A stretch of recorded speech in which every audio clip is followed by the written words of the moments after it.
Founded in 1970, the same year that construction began on the Vladimir I. Lenin nuclear power plant, the town of Pripyat came into existence.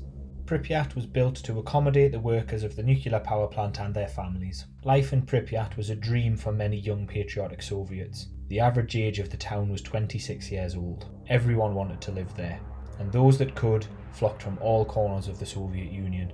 Pripyat had it all: parks, a boating lake, restaurants, shops, cafes, bars, and by Soviet standards, great housing.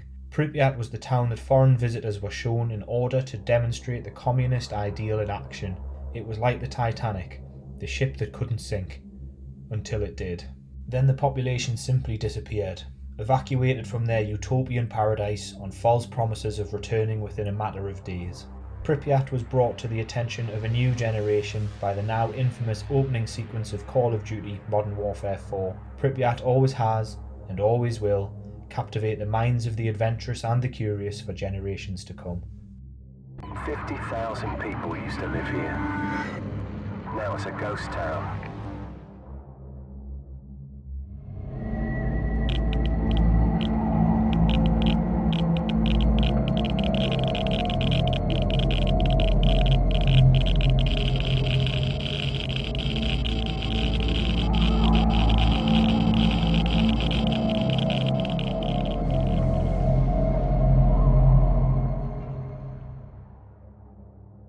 Despite the proximity of Pripyat to the nuclear power plant, the order to evacuate was not given until April 27th, 36 hours after the explosion. The evacuation order was distributed to citizens via a radio broadcast. The next clip is a rough translation of what the citizens of Pripyat will have heard on that fateful day. Внимание, внимание! Уважаемые товарищи! Городской совет народных депутатов сообщает, что в связи с аварией на Чернобыльской атомной электростанции в городе Припяти складывается неблагоприятная радиационная обстановка. Партийными и советскими органами, воинскими частями принимаются необходимые меры. Однако, с целью обеспечения полной безопасности людей и в первую очередь детей возникает необходимость провести временную эвакуацию жителей города в пункты Киевской области. Для этого каждому жилому дому сегодня, 27 апреля, начиная с 14:00 часов, с 14:00 часов будут поданы автобусы в сопровождении работников милиции и представителей горисполкома. Рекомендуется с собой взять документы, крайне необходимые вещи, а также, на первый случай, продукты питания. Руководителями предприятий и учреждений определен круг работников, которые остаются на месте для обеспечения нормального функционирования города. Все жилые дома на период эвакуации будут охраняться работниками милиции.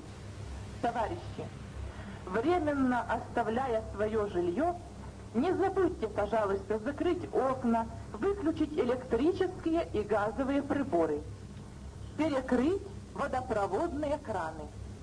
Просим соблюдать спокойствие, организованность и порядок при проведении временной эвакуации. We pick up our journey through the zone by leaving the Reactor 4 observation deck, with Igor driving towards Pripyat. It's not long before we're stopping. We've stopped at the first of many sites familiar to stalkers and zone fanatics, the Pripyat town sign. Due to the weather conditions on the night of the accident, radioactive contamination is high here, as the wind spread large amounts of nuclear fallout across this area. We are bordering on one of the planet's most contaminated areas, the Red Forest. We'll cover more about the Red Forest in episode 8. Geiger counters read a staggering 7+ microsieverts per hour here, even at handheld height.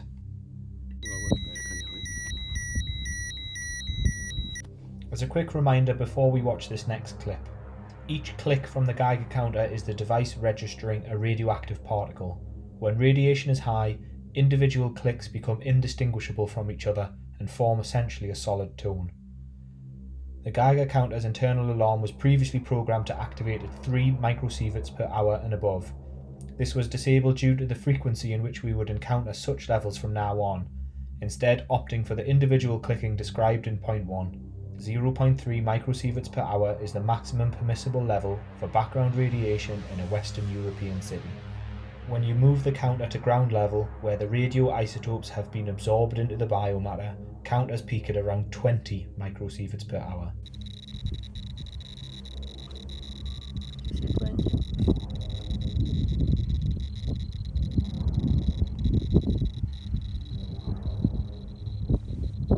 Igor is keen to get us to the abandoned city. He later explained it's his favourite part to show zone first-timers on a one-day tour. We take some final photographs before driving to Pripyat over the Bridge of Death. The Bridge of Death is a railway bridge between the town of Pripyat and the Chernobyl nuclear power plant. Legend has it that in the early hours of April 26, 1986, residents of Pripyat flocked to this bridge to watch the disaster unfold, unbeknownst to them, being contaminated with high amounts of fallout as they watched. Igor claims this as an urban legend. He claims that it makes for a good story for journalists, when in reality there is no good evidence to support it. Amongst other things, why would residents venture so far out of town to this bridge at 1:23 a.m. when they'd have a far better view of the burning reactor from the roofs of their apartment blocks back in Pripyat? With the so-called Bridge of Death behind us, we keep driving directly towards Pripyat, before stopping at the final checkpoint before entering the abandoned city. A quick document check, then we proceed down Lenin Street to the city centre. 9th Street. This one is? Yes, that is why Lenin Street. Yeah. And people were evacuated from here next day, but they were told it's okay, just for 3 days. Like only by essentials, only one. We are now at the bottom of Lenin Street. For episode 5, we will focus on the blue sector of the map.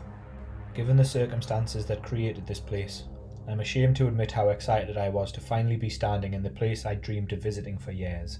Looking back up Lenin Street from the direction we just came, Igor shows us a number of photos of what this area looked like in its prime.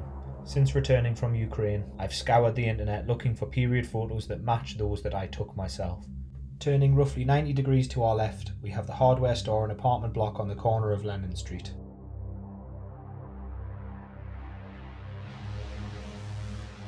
Continuing around in the same direction, we have the Polissya hotel and restaurant, again another famous site from Call of Duty 4.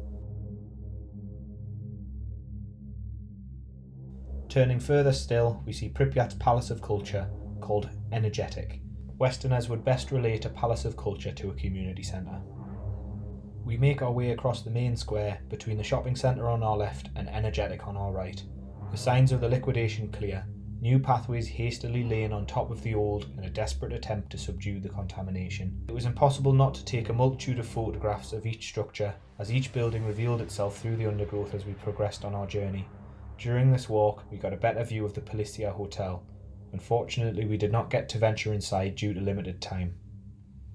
Even in its current state, Energetik is an impressive building. As with all community centres, it was designed as the focal point of the town for citizens to enjoy a range of recreational and artistic activities, all under the banner, often quite literally, of political propaganda. Pripyat's Palace of Culture includes what's left of a cinema, theatre, library, gymnasium, swimming pool, boxing and wrestling ring, dancing and meeting halls, and even has a shooting range in the basement. We continue to walk around the side of Energetik and get to steal a glimpse of another well-known sight amongst Chernobyl fanatics and stalkers. Pripyat was preparing for its May Day celebrations on the 1st of May. This room contains the pictures of the Soviet figures that would have adorned the Palace of Culture during this parade. Peering further into the shadows, we realise we are in the backstage area of another propaganda theatre. However, we are unable to venture further inside due to the presence of another tour group in the area. Life will always find a way. Unchecked by human maintenance, trees simply now cast their roots wherever they wish. Because of the overgrowth when we entered the square at the bottom of Lennon Street, I didn't see the big yellow structure lingering behind Energetik. Despite my years of zone obsession, I had a very poor idea of where everything was in relation to each other. But there she was, my first glimpse of the now infamous Chernobyl Ferris wheel. I was finally getting to take my own version of that photo we've all seen so many times before.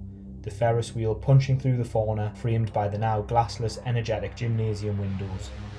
Up on the balcony of the gymnasium, a large sheet of plaster peels itself away from the wall, unlikely to survive another winter before crumbling to the floor.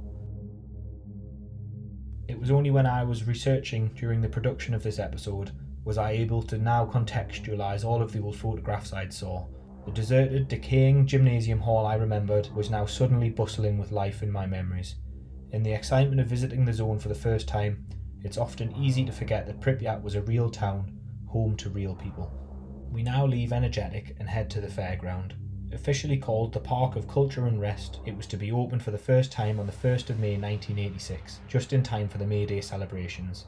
But, due to the accident on April 26th, the Ferris wheel and other amusements remain completely unused. However, several sources report that the park was opened for a short time on the 27th of April, mere hours before the announcement evacuation was made. One theory is that the park was hastily opened in the aftermath of the accident to distract residents from the unfolding disaster nearby. Whilst producing this episode, I had another chance to step back into the past.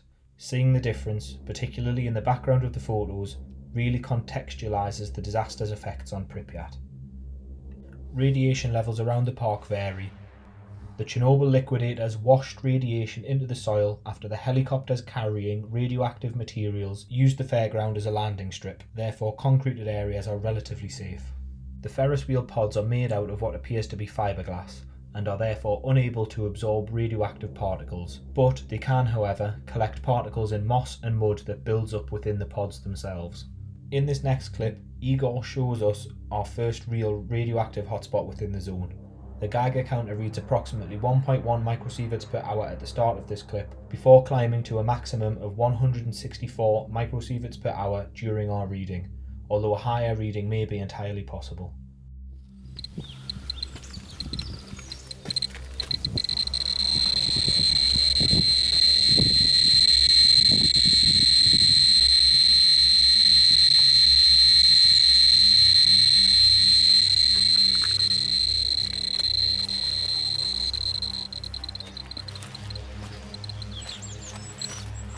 We were able to enjoy the amusement park relatively alone, just me, Chris and Igor. It was only when another large public tour group arrived did Igor decide it was time to move on to our next location. This was our last time we'd see anybody else for the rest of the day.